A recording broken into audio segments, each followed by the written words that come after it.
So the Washington Commanders gave Terry McLaurin a new big fat contract. I want to talk about that contract in context of Diontae Johnson and his contemporaries of the 2019 wide receiver class. I'm Chris Carter here on Locked On Steelers, joined today by Tony Serino. He's back in the saddle. Let's get into it. You are Locked On Steelers, your daily Pittsburgh Steelers podcast, part of the Locked On Podcast Network, your team every day.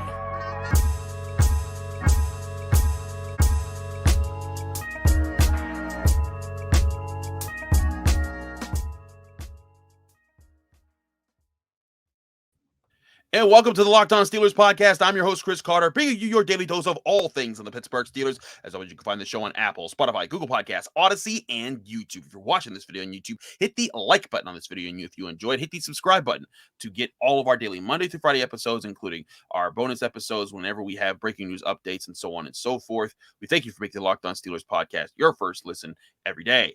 Joined today, I said, is Tony Serino.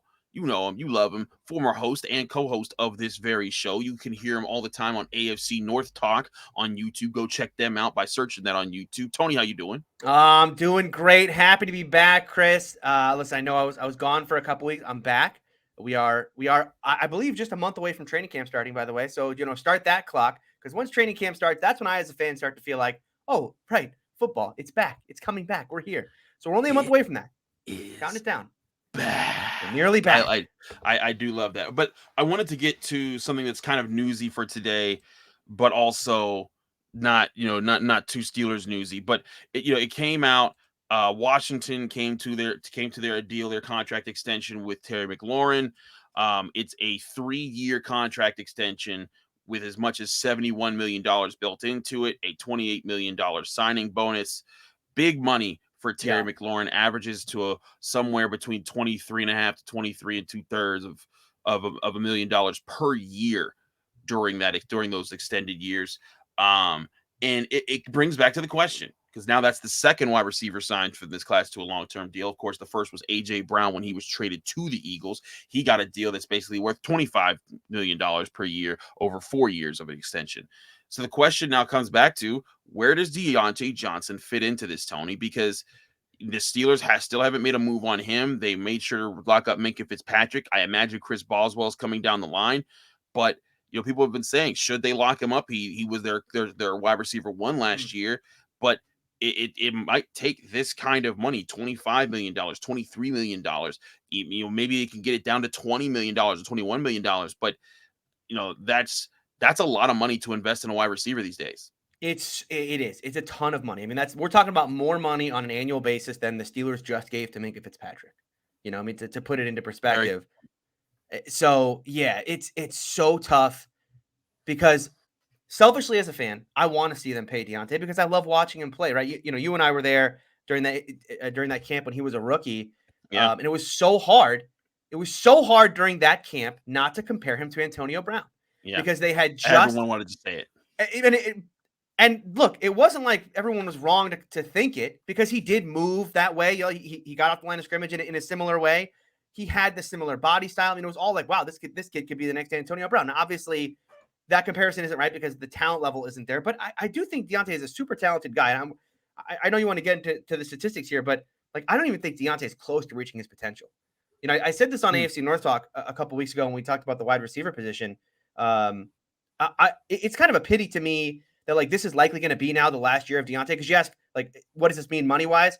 This means he's likely going to go somewhere else and get paid, whether it's 23, 24, whatever it's going to, $20 plus million that the Steelers aren't going to want to pay to Diontae. And it's a pity because, man, look, he played with Mason, he played with Duck in his rookie year. Then he played with 2 years of Ben, but this is Ben, this is not peak Ben. This is kind of end of his career, Ben Roethlisberger. So it's a pity that he never got to play with, a true quality quarterback to kind of bring out that potential. And he's got the dropsy stuff with, the mental mistakes that he's made as well. But he's a super talented player, deserves every penny he's going to get. The $20 plus million is going to get paid. I just don't think the Steelers right now are looking at the wide receiver market and saying, yeah, we're super thrilled to go pay a wide receiver $20 million. Just look at what they did in the draft. They took two guys in Pickens and Austin, who a year from now will likely be, kind of in Diontae Johnson's place.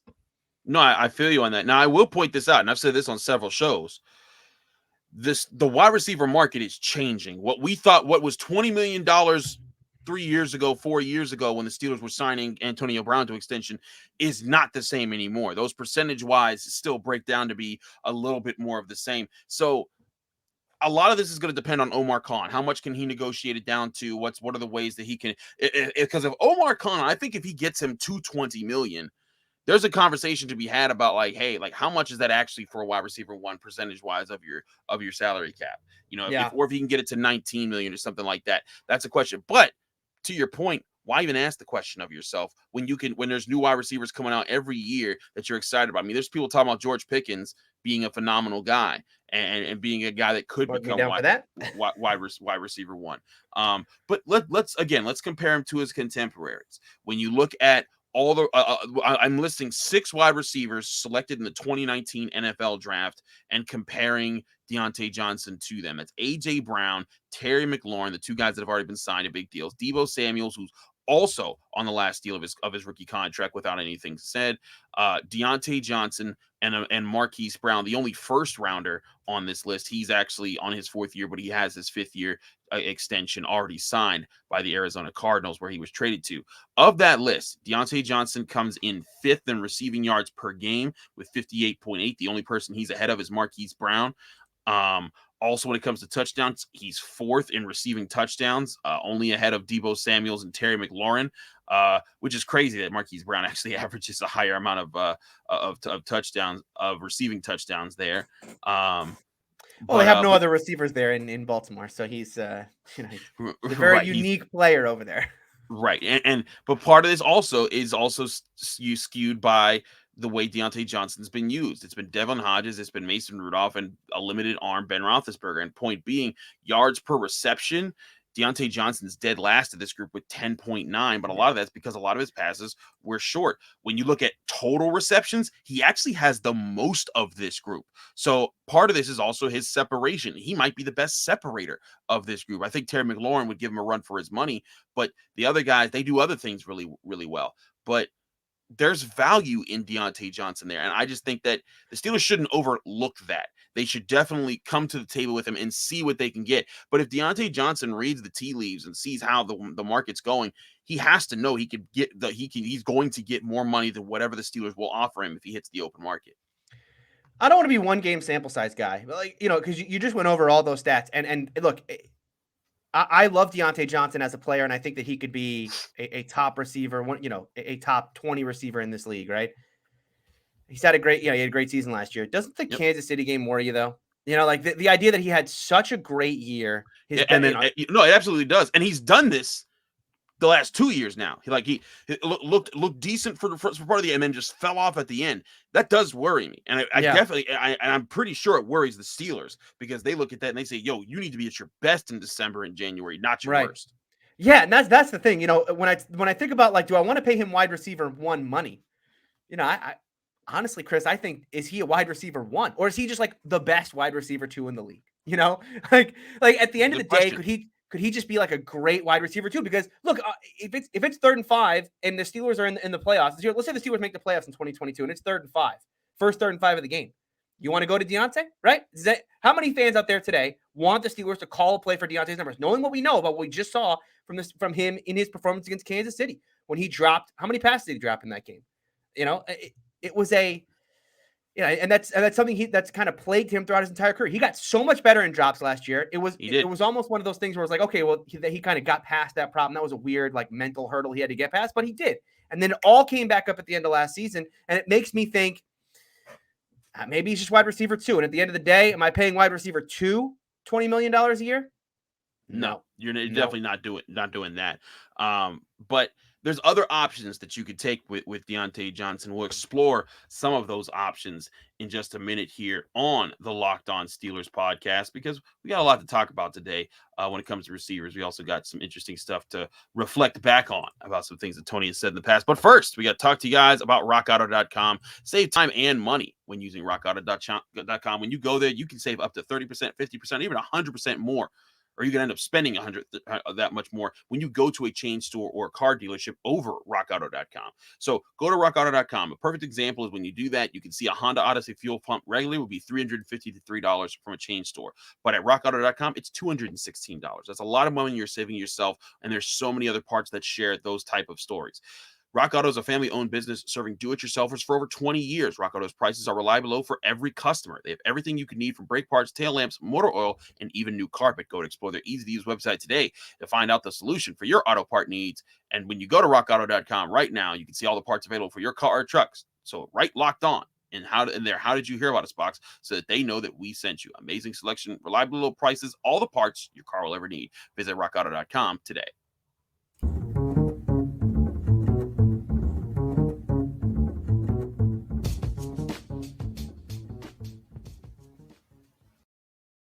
Back here on the Locked On Steelers podcast, I'm Chris Carter. He's Tony Serino. We are talking more about the receiver position. Now, there's a few other options here. Let's say the Steelers just don't re-sign Diontae Johnson or don't just plan not to have him in the long run. Sure. Well, I guess there's three options. Excuse me. One is you franchise tag him. You say, you're sticking around, buddy, just for at least another year. Yeah. He would have to have a hell of a year to have that happen, right? Exactly. Like that. That's going to be an expensive year for the Steelers. So maybe, but again, they got that kind of money. They don't got Ben Roethlisberger on the ticket right now. True. True. It's only $18 million. It'd be $18 million for so it's actually not like that crazy. It's not. I agree. But looking at the rest of this, you could also say, hey, if you don't franchise tag him, let him hit the market. Let's say he scores big. Let's say he gets the $23 million. Well, then you're getting buku money. You're getting a really good draft pick or a comp pick for him. Yep. So that's an option there. But there's another option that I think that should be explored that was called in by James of Pennsylvania on our Locked On Steelers hotline. Here's James with his question. Hey, Chris. This is James from Pennsylvania. My question is, how would you feel if we traded Diontae Johnson and a third or fourth round pick to the Broncos for Patrick Surtain II, and then we used our first round pick to get Jordan Addison to pair back up with Kenny Pickett? Thank you so much for listening. I love the show. Goodbye. Thank you, James, for your question. Now, James packed a lot into this one. It wasn't just one. He had some multiple theories. And he thanked you for listening, by the way. I don't know if you caught that. He thanked you for listening, by the way. Like right, that. Yeah, like he, that. He James, did thank us for listening. Yeah, but he listened, role reverse. I like that. He listened to his question. I think that's fair of James. No, I like it. But okay, first part of James's question. If you could magically pull off Patrick Surtain for Diontae Johnson in a middle round pick, I am running to the Broncos and I will carry Patrick Surtain all the way from Denver, Colorado to Pittsburgh, Pennsylvania on my shoulder. I will carry Omar Khan directly into Canton, Ohio to put him in the Hall of Fame for the greatest general manager ever. I'm sorry, Kevin Colbert, but you've been unseated in one offseason. But point being, James, you're not wrong for thinking about a trade. Patrick Surtain, though, the Broncos would never go for that. That guy's a future top 5 corner in the league. Yeah. Maybe already getting to that point. He's very good. He's extremely good at what he does. He's homegrown for them. They drafted him in the top 10 for a reason. You'd have to give them a first-round pick, Diontae Johnson, and then maybe another first-round pick, and then they might talk to you. It's like they would string you out for that one. But trading Diontae Johnson may be something that you could possibly do there if someone really wants a talented wide receiver. Most likely, though, you'd want to trade them to an NFC team. You want to get him away from you because you don't want him having to be a problem that you got to face up against in the AFC. Now, I think that's certainly a possibility, and maybe you can recoup something for him. I mean, who knows? Maybe there's an offensive tackle that you feel is going to be really good. Maybe there's a center. Maybe there's a cornerback. Maybe there's another player out there that you feel at another position that you're not strong enough right now that you can get him for. But my pushback, Tony, on the idea of trading Diontae Johnson before we get to Jordan Addison and next year's draft plans. Yeah. My pushback on this is right now you're very excited about the weapons the Steelers have at wide receiver. just roll with it for a year. If he hits free agency next year, great. Then go get your money, dude. We'll get a comp pick for you. That's what the Steelers got to be thinking there. But if I'm them, I'm saying I got to roll with this because Chase Claypool had a meh second year. George Pickens is a rookie. Calvin Austin is a rookie. Everyone else is unproven. Diontae Johnson is the one guy who's been a top 10 receiver in yards in his career. That's currently on this roster. I think you got to lean on that at least for your first year, especially while you're adapting new quarterbacks. I would make the argument. Here's what because I was thinking about that throughout the entire break here. Okay, I would trade him for a third round pick in the middle of the season. Like in the middle of the season for a third round pick. Yeah. Because here's why. Okay, obviously, if the season goes well, right? If this team is competing, let's say that I don't know when the trade deadline is anymore. I think they moved it back. But it used to be like week 6, but I think it's further back now. Well, it was 8, and I think it's 9 now because of the 17-game season, I think. Okay. Yeah. So let's say we get to like week 7, week 8, and the Steelers are, it's bad news. I mean, it's 1-6, it's 2-5 or something, right? Okay. So it didn't work out. Now, if you keep him, right, the minimum you want to give up for Diontae is a third round pick because likely that's where you're going to get back in a comp pick, right? If he goes to the open market, he makes his $25 million. That should ideally put him in that range of a third round comp pick. That's the most you can get in a compensatory pick. But like we saw with the Steelers with Bud Dupree, what happened with Bud is the Steelers only got a 4th round pick for that. And the reason for that is that his playing time slipped because of the ACL, and it slid from a 3rd round pick to a 4th round pick. Right. So if you could kind of lock in and guarantee that 3rd round pick from Diontae in the middle of the next season, I feel you. I might actually do that. You talk about for a player. Yeah. I mean, like if the Steelers had like a devastating injury somewhere that they needed to kind of fill a roster spot somewhere, maybe you could get rid of Diontae that way. Cause you're like, hey, we're going to be getting rid of this kid at the end of next season anyway. So might as well flip him for some assets, and not an asset 2 years from now, but an asset that can help us right now. But it's hard. Yeah. Because at the end of the day, he's Diontae is wide receiver 1 on this team. And so as much as, as long as this team is competing, you can't trade him away because what it does to the offense is, it kind of blows up the entire passing game where all of a sudden Claypool is your number 1. I'm not happy about that. Hey, didn't you know? Yeah. He's top 3, man. Top 3. Yeah. Yeah. The top 3 thing. I don't like Chase Claypool at all. People know this about me, but I don't mind him saying that. I don't mind it at all. And also, again, when you listen to the whole conversation, he didn't say, I am top 3 right now. He was saying, my goal is to be top 3. I have to think that I am top 3. Like, he was working his way there. I brought on this very show a time when I interviewed him on a one-on-one, and he said, my goal is to be top 3. And I said, of the league, and he said, yes. So he knows that he's not top 3 right now because he hasn't put in the numbers, but his goal is to get there. But again, continue. I just hope he plays that way next year, or even close to there. I mean, if he's top 15, I think everyone would love him. I mean, if he's top 50, I'd love him. Yeah. So I mean, as far look, the Diontae trade, like I said, moral of the story here, I would trade him for a 3rd round pick midseason. But that's got to be in a worst case scenario. The Steelers are very, very bad and looking to offload assets early. Otherwise, you keep him around because there's you're going to get the comp pick for him anyway. That's where I just feel it is that if you get it, and here's my other thing is if you're trading Diontae Johnson, it's most likely to a team that's winning. So if they're winning, it's going to be a late 3rd round pick too. Yeah. So that's earlier, and in that way, it's still a comp pick. Yeah. I mean, slightly earlier than the comp pick, hopefully. But yeah. What about? Oh God, I don't want to bring this up, but I'm going to. The Steelers need a backup running back badly. Like at the end of the day, if Najee gets hurt, let's say something happens to Najee. If Najee's hurt, this offense is in a lot of pain. Who wants to watch Benny Snell and Anthony McLaurin split carries for a season? I'm gonna have to find a Netflix show on Sundays or something. So, I don't want to, you don't want to trade a wide receiver for a running back. So it's very silly to bring this up, but that's another thing that could happen, right? Like early in the season or training camp or something, if Najee goes down, like this team has to get a running back. They have to get a running back. I wouldn't trade Diontae to do it, but maybe. But I mean, because it's so bad. If Najee goes down, everything about this team just craters. He said, but maybe. I want to address the second half of James's question before we keep moving on, because there's some other things we want to talk about. But he mentioned using a first round pick to go get Jordan Addison. Now, for those of the uninitiated, Jordan Addison had a spectacular year this past season in college football with the University of Pittsburgh with Kenny Pickett. In fact, he won the Biletnikoff Award for the best receiver in college football. Highlight plays on highlight plays. If you just go pause this video, go on YouTube and look up Jordan Addison highlights, you're going to be like, oh, that's the guy. But he's also transferred to USC. We'll see how that goes this year. And also, if you pay attention to how wide receivers work in college football, guys who you think are stars one year are not always stars the next. Injuries happen. Change it if you got a change in coaches, which now he has a change in coach and in quarterback and in program. It's not guaranteed that guys last there. But I'll tell you this much.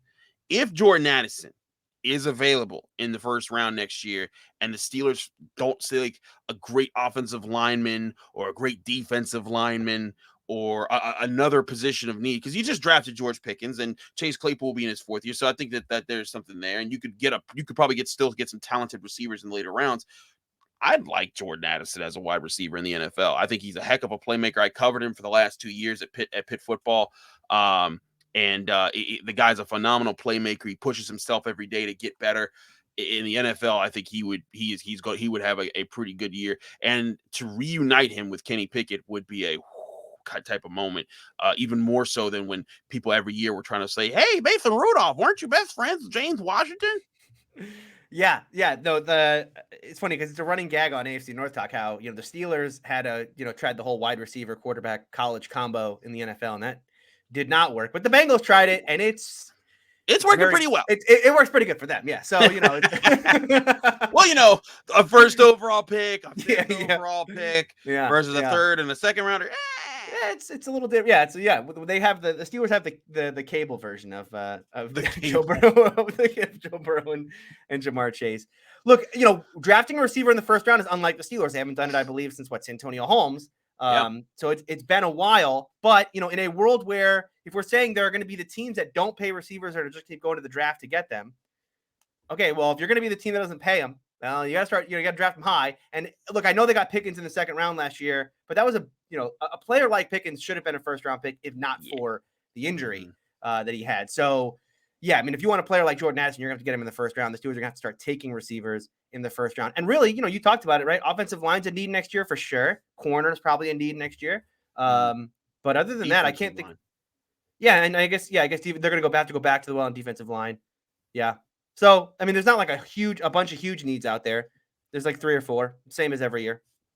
So that's where I'm just at it there. But Jordan Addison, if he plays another great season and he's sitting in the first round, I do think that would be an attractive pick for the Steelers to choose. But we got to switch it up. We got to go to a different topic with a different question from a caller. Did your call make the list? Be sure to check out in the third segment here on the Locked On Steelers podcast. But first, we got to talk to you guys about betonline.net, which is your number one source for all your betting stats and sports information. Find all the latest sports developments, league reviews, and news, including the Major League Baseball playoff season. Tony, this is playoff season. I said Major League Baseball season, period. But Tony, it's the dead year. Baseball's fun, but there's nothing like when you have like 3 or 4 sports to choose from, and college sports. Right now, you got college baseball and softball, and you got Major League Baseball. The Stanley Cup playoffs are over. The NBA playoffs are over. It's all kind of meh. But one way to help you get through baseball is when you put some money down on it. So no doubt. There's another way to So go to BetOnline and figure out the best ways to survive baseball season by learning the best ways to bet on baseball season right there on betonline.net. Head to the website today or use your mobile device to learn more about the trends in the action at BetOnline, where the game starts.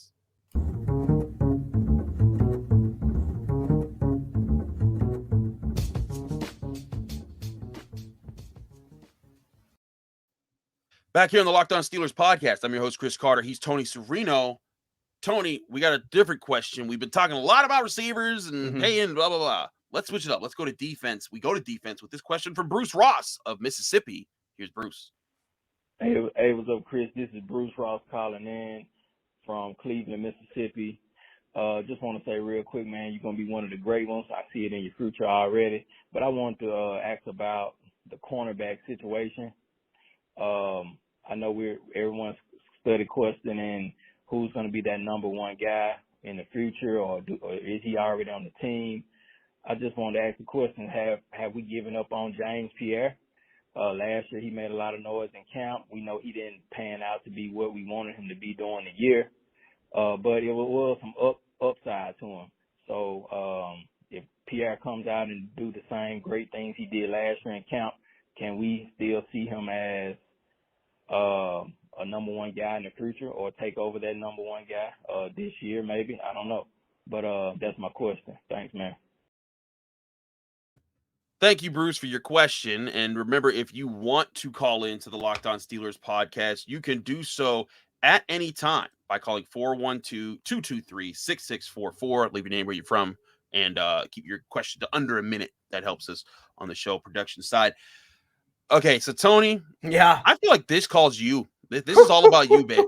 If y'all are new to the show, Tony Serino, who's been on this show as a guest or a host for several years now, all last season was leading the James Pierre hype train. He was all about it, and then during the season, the hype train fell off a cliff. But it had its moments. I mean, did he not have a game-winning interception against the Denver Broncos? Yeah, that is very true. Happened. That happened. That happened. So, not to pick at Bruce, because Bruce is a longtime listener and always appreciates Bruce from Cleveland, on the call. Mississippi. I love he added there. You got to add right. He's like, I ain't from that Cleveland. No, not that Cleveland. No. But Bruce's CB1 question I do think is interesting, and this is why I wanted to ponder it with you because I do think that James Pierre, he's still on the roster, and the Steelers, I think, still respect him. But he was an experiment last year because they couldn't afford to go out and get more cornerbacks the way they wanted to early in the season. So they just kind of threw him out there to see how he did. He's scrappy, he's tough, but he's very limited. And the Steelers found that out, and that's why they went and got Ahkello, Witherspoon, and Levi Wallace, and he's going to be the fourth option. Now, I do see a potential for James Pierre to continue being a special teams ace, which he is. Yep. And to, over time, maybe earn his way into CB2 or CB3 as a veteran that kind of sticks around the team for cheap deals. But he's just not a CB1. And maybe CB1 is on this team, as Bruce alluded. Is CB1 already on this team, Tony Serino? I love how you put it there. You said, we went from James Pierre hype train to James Pierre. He's still on the roster.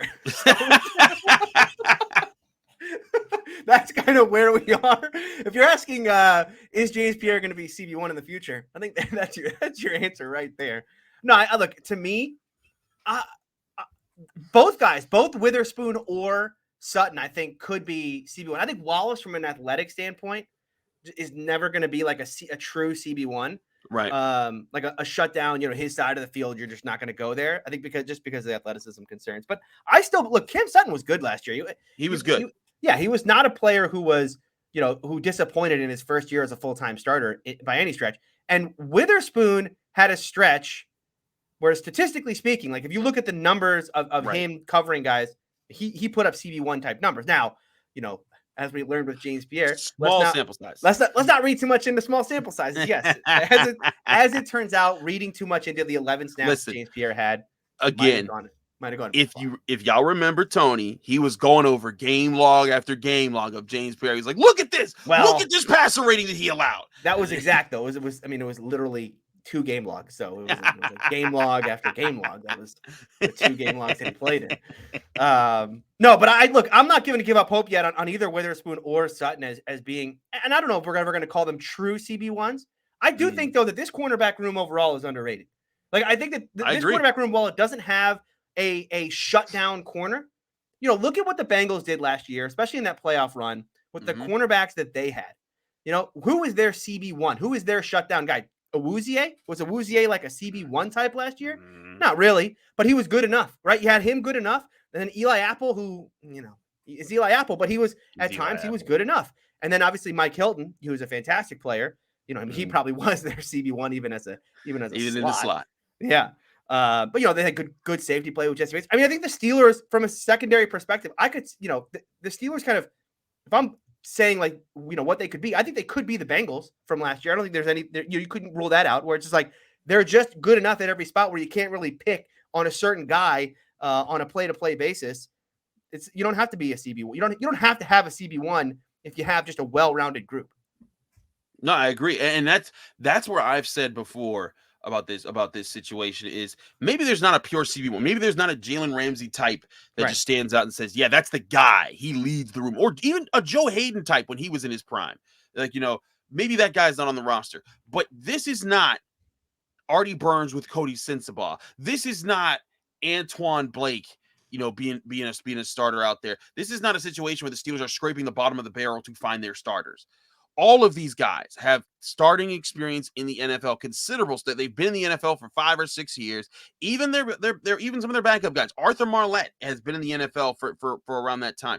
They have options at cornerback, and I think having those options allows for good competition at camp, and then also allows for a good rotation. And when you have a good rotation of guys and trying to get different matchups with them, there's not really a place to overly exploit to say, oh, we're definitely just picking on this one guy the entire time. It may mean with certain matchups, like when you face Jamar Chase, that you might have some struggles with each and every one, whoever tries to cover him, but you can game plan around that. Add safety help over there, disguise who's actually covering him, try to get to the quarterback a little bit quicker.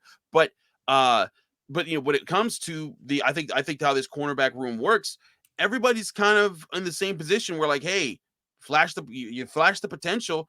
Now you got to just prove that you can be the guy. And if you prove to be the guy, great. If not, just hang on, do your job as best you can, and the rest of the defense will kind of make it. Because, again, this defense is going to be built on Cam Hayward, TJ Watt, Minkah Fitzpatrick, and maybe a Devin Bush, Miles Jack, or someone else stepping up in that way.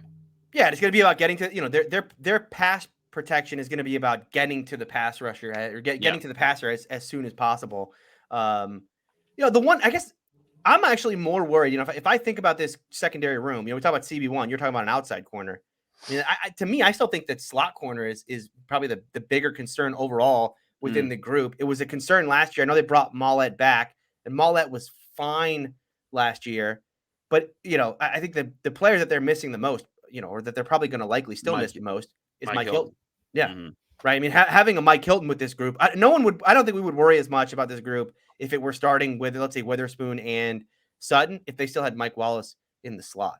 Mike Wallace, the fastest man alive. Sorry, Mike Hilton in the slot.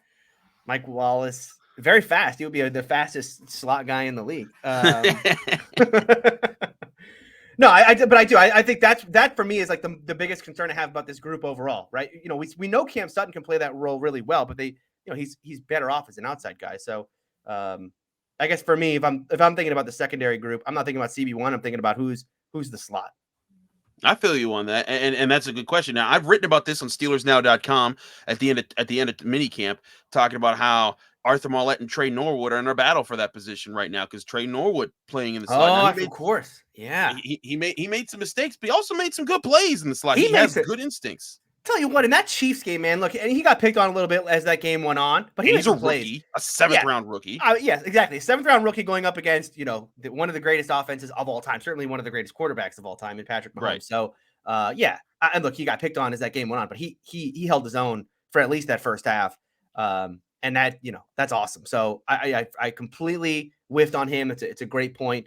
I hope he wins that job because it does feel like from everything the coaches said last year about how much they loved him and kind of his intelligence when it came to football, to see him do it on the field, hopefully he can make a big leap year over year, and that would kind of ease the concerns at that slot corner position. And the other thing that we're forgetting here is that what if the top 3 cornerbacks we keep talking about are the 3 guys? Cam Sutton has played in the slot. Say it's Witherspoon, Wallace on the outside, and Sutton in the slot. Well, there's your 3 starting corners, and you live with that crew. And again, you could work in Mullett, you could work in Norwood, you could disguise when Sutton's actually in the slot or if he's just an extra defensive back. I think there's a lot of configurations that Terrell Austin as defensive coordinator now is going to work for the group that he was position coach of last year with the defensive backs. There's going to be a lot of versatility there, but I do think that slot is going to be interesting to see how they use it and how they deploy it this year.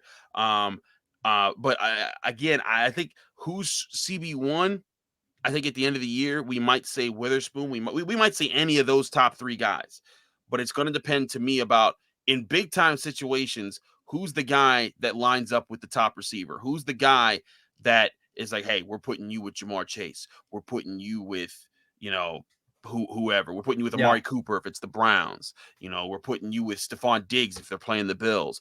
Those type of questions. I think those are going to be vital to what the Steelers need to figure out this year. But hey, again, if they're all playing solid, that could be your ticket to everyone kind of holding down the fort and the defense being propped up by them all kind of being reliable. Yep. Yeah, exactly. It's one of those positions right now where, as if everyone's above the line, as Tomlin would say, then this defense will be fine. It's when you start to have a player who he's getting picked on, every play, and they're becoming a liability. That's when this group can become a concern overall. But right now, I think the depth at this position is good, and it'll certainly be good enough for what this defense aspires to be. Absolutely. Tony, we're out of time here, but we thank you so much for joining us here in the Locked On Steelers podcast and always bringing the fun and the enjoyment to the show. It's always great to keep things up. And so just to be clear, are you still leading a James Pierre hype train? I know that you're big on the Trubisky train right now, but do you have time to conduct both? I don't know. Yeah, it's a good question. Look, I'll leave the door open for the James Pierre hype train. I do feel like much like leave the door open. Okay, Mike Tomlin. Yeah, I'll leave the door open. Yeah, of course. Much like with Duck, right? It was a fun ride. Then he threw the 3 interceptions against Buffalo and 4 interceptions against Buffalo, I should say. And then that was that. So it was a fun ride with James. Then he gave up the touchdowns against Cincinnati, and that was that. And we're on. We're on to Mitch Trubisky, as Bill Belichick would say. We're on to Mitch Trubisky. There he is. Tony Serino, ladies and gentlemen, at Steeler Country on YouTube. Check him out. Check out the YouTube show AFC North Talk. He battles it out every week, though. I think you guys are on like a July break, right? We're off for July. We just did our rankings for the entire offense, where of course the Steelers didn't rank super high in any of those positions, but except wide receiver. Actually, the Steelers were number 2 in wide receiver, soundly wide 2 actually. And we're gonna move on to defense now. So we'll come back at the beginning of August. And we're going to be talking defense, where the Steelers will be ranking quite high in quite a few positions, starting with edge rusher. Look for that beginning of August. Dude, check out AFC North Talk. He battles with a Ravens fan, a Bengals fan, and a Browns fan on every single episode. They're live episodes. You get to chat with them. It's a fun show. I sometimes chime in with some comments to just stoke the fires and see what happens, because Tony does a good job shutting people down. Thanks again, Tony. I'm Chris Carter, host of the Locked On Steelers podcast. Remember, you can find us on Apple, Spotify, Google Podcasts, Odyssey, and YouTube. Like this video on YouTube if you enjoyed it. Subscribe to our YouTube channel to get all of our daily Monday through Friday episodes. You can also, if you want to help out this podcast even further, go on Apple Podcasts, rate us 5 stars with a positive comment. When you do both at the same time, it really helps us out, and you'll get a special shout out at the end of the show. We did one last week, one this week. If you want to be in that, you get on that list. Just like this person, we have this is a tough name to say. Kawagzadelic. I think actually it says Kyle at there, so I just needed to look a little further, Tony. But this 5-star, he says, "Hey Chris, love the show. Always great information. I love the perspectives brought to light. Cannot wait to see the content around the corner when the season starts." Kyle, thank you so much for your 5-star review on Apple Podcasts. We have another one that we'll be reading tomorrow. When it comes to the show. So again, let's get those reviews in. Really helps us out. Lets people know what we're doing here on the show. We'll be back tomorrow with Josh Taylor. He's back on the show. We got a lot of questions to him. That's going to be fun about the Pittsburgh Steelers. Stay tuned. We'll be sticking with you right here on the Locked On Steelers podcast.